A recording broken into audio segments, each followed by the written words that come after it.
Friends, welcome to all of you. मैं Keshav Kumar YouTube के channel Keshav Matthews में आपका वेलकम करता हूं। आपके मैकेनिक्स के रिवीजन के लिए मैंने एक कंप्लीट सीरीज बना रखा है। इस सीरीज में आज मैं पहले चैप्टर काइनेमेटिक्स को मैं डिस्कस करूंगा, जहां से आप बहुत ही कम समय में पेपर में आप क्वेश्चन को सॉल्व कर सकते हैं, वो भी with the help of graphs, tricks and techniques. तो चलिए आइए हम लोग देखते हैं काइनेमेटिक्स को। तो काइनेमेटिक्स में आपने सबसे पहले पढ़ा है, जो सबसे इंपॉर्टेंट टॉपिक से अगर मैं बात करूंगा तो सबसे पहले आपने पढ़ा है पोजीशंस के बारे में, उसके बाद आपने पढ़ा है डिस्प्लेसमेंट के बारे में, इसके बाद आपने पढ़ा है इंस्टेंटेनियस वेलोसिटी के बारे में, next average velocity,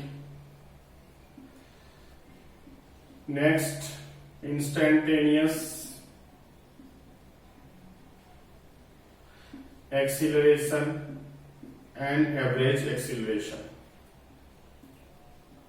After that, relative velocity and motion under free fall.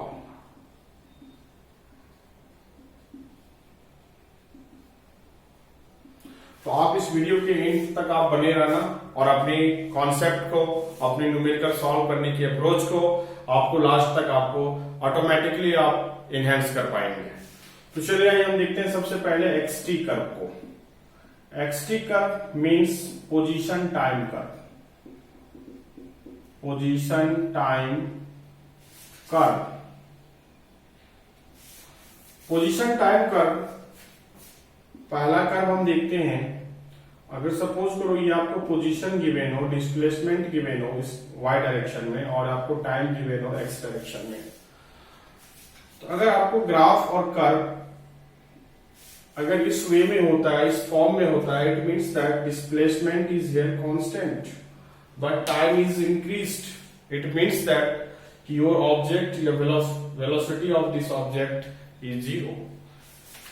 So you can right object at rest. इसका मीन्स क्या है कि ऑब्जेक्ट कहां है? एट रेस्ट में। मीन्स आप लिख सकते हैं वेलोसिटी क्या है? जीरो है।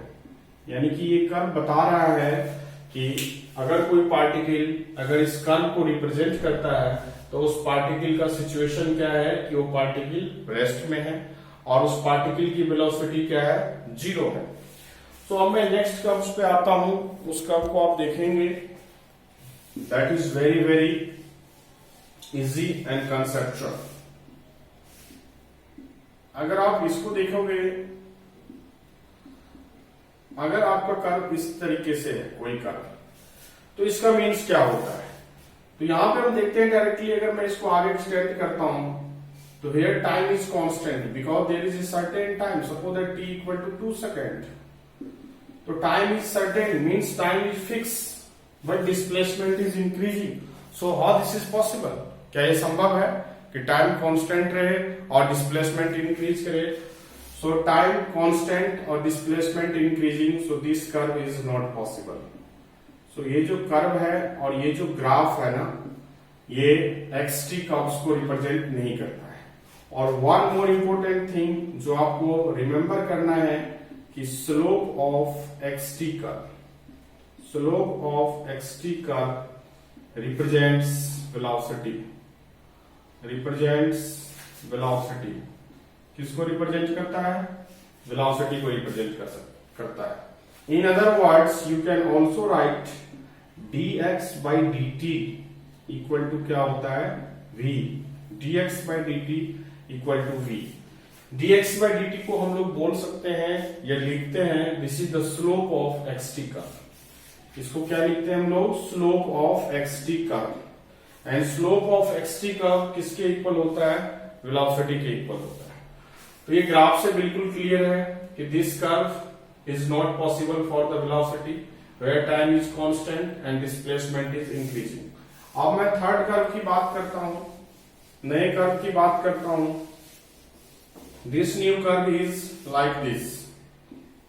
ये आपका डिस्प्लेसमेंट है और ये आपका टाइम है।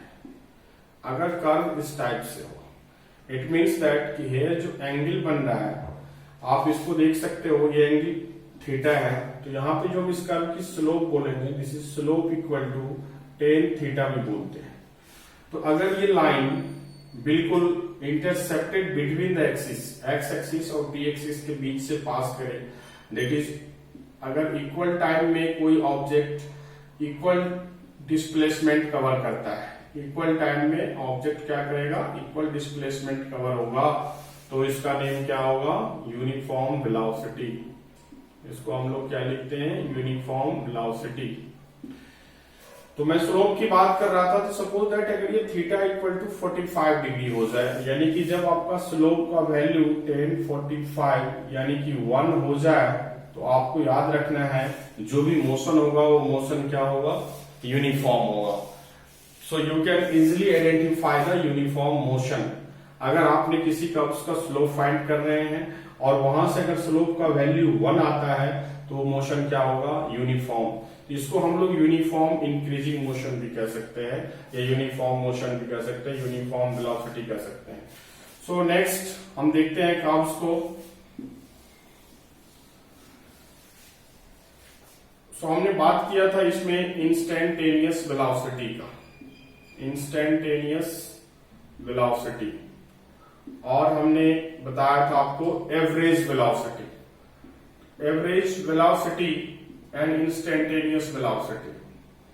तो एवरेज वेलोसिटी यानी कि v एवरेज की अगर मैं बात करूंगा, this will be equal to change in position divided by change in time, या इसको आप लिख सकते हैं x final minus x initial upon t2 minus t1, means final time minus initial times. So अगर आपको एवरेज वेलोसिटी फाइंड करना हो, तो ऑब्जेक्ट की पोजीशन अलग अलग टाइम में क्या है, इसको आप इस तरीके से भी लिख सकते हैं, divided by t2 minus t1। तो average velocity for a particular time interval के लिए फाइंड होता है।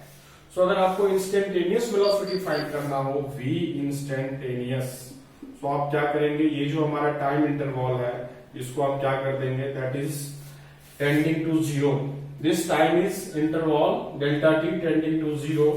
So you can write limit delta t tending to 0, delta x upon delta t, and it will be equal to dx upon dt.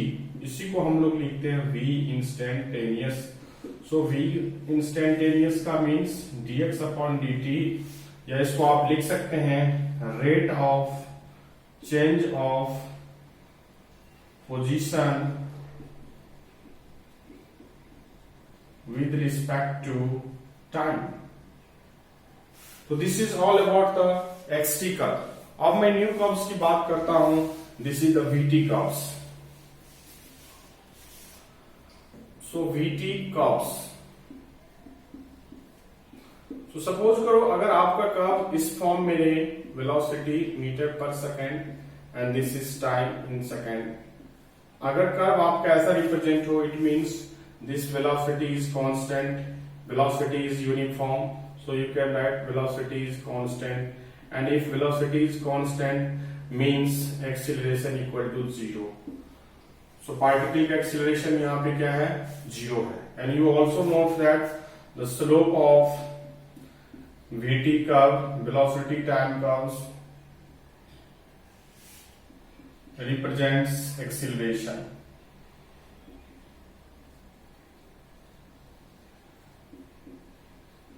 सो अगर आपको इसमें find करना हो average acceleration, तो एवरेज एक्सीलरेशन आप कैसे फाइंड करेंगे, इसके लिए आपको लिखना होगा this is delta v upon delta t, और you can write a average equal to v t2 minus v t1 divided by t2 minus t1।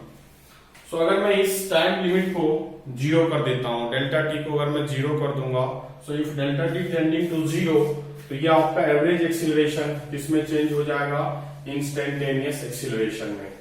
So if you have to find, so you write if delta T tending to 0, so A instantaneous आ जाएगा हमारा limit delta T tending to 0 delta V by delta T, इसको हम लोग लिखते हैं D V upon D T. Hence A equal to D V upon dt, यानी कि इसको आप लिखते हैं acceleration is equal to, acceleration is defined as rate of change of velocity. So you have to differentiate the velocity with respect to time. In next graph हम लोग यहाँ पे डिस्कस करेंगे अगले ग्राफ में। सपोज करो आपका ग्राफिकल रिप्रेजेंटेशन अगर इस फॉर्म में हो, अगर ये हमारा वेलोसिटी मीटर पर सेकेंड है और ये आपका टाइम सेकेंड में है, तो सपोज करो अगर आपका ग्राफ इस फॉर्म में है तो क्या ग्राफ पॉसिबल है? बिल्कुल नहीं पॉसिबल है, क्योंकि टाइम इज कांस्टेंट और आपकी वेलोसिटी क्या है? Increasing. So this graph is not possible, ये ग्राफ पॉसिबल नहीं है। अगर मैं नए कर्व्स की बात करता हूं, दिस इज वेलोसिटी मीटर पर second and this is time in second, और यहां से कर्व पास करता है velocity time axis equally intercepted between the both axis. So you can right, आप क्या लिखेंगे इसको? This is uniform acceleration. क्या लिखेंगे आप इसको? Uniform acceleration. अब मैं नेक्स्ट कर्व्स की बात करता हूं।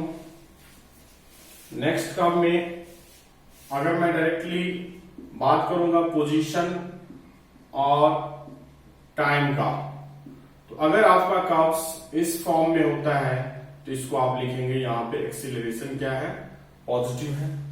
अगर आपका कर्व डिस्प्लेसमेंट और टाइम का कर्व अगर आपका स्ट्रेट लाइन है तो आप लिखेंगे a इक्वल टू 0, क्योंकि b इक्वल टू क्या था? हमारा कांस्टेंट था। नेक्स्ट, अगर आपका डिस्प्लेसमेंट x मीटर में और t सेकेंड में, अगर आपका कर्व इस फॉर्म में है तो आप क्या लिखेंगे? a इज नेगेटिव, एक्सीलरेशन आपका क्या होगा?